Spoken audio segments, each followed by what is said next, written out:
শক্তিশালী একজন নবী ছিল। উনি মালাকুল মাউতকে বলেছিলেন, মালাকুল মাউত, আমার মৃত্যুর সামান্য কিছু আগে আমারে বইলো, আমার একটা কাজ আছে। মালাকুল মাউত মৃত্যুর কিছু সময় আগে এসে বলল, সুলাইমান, সময় শেষ, অল্প কিছু সময় বাকি, কি করবেন করেন।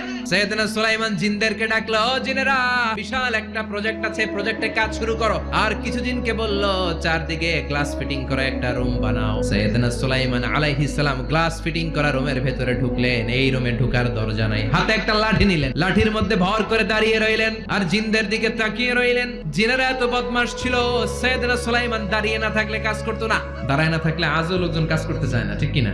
সুলাইমান আলাইহিস সালাম লাঠির মধ্যে ভর দিয়ে দাঁড়িয়ে রইলেন আর বললেন, কাজ করো। জিনেরাও কাজ শুরু করলো। ওদিকে মালাকুল মাউত এসে বলো, সুলাইমান, সময় তো শেষ। সুলাইমান বলে, সমস্যা নাই, রূহ কবজ করো।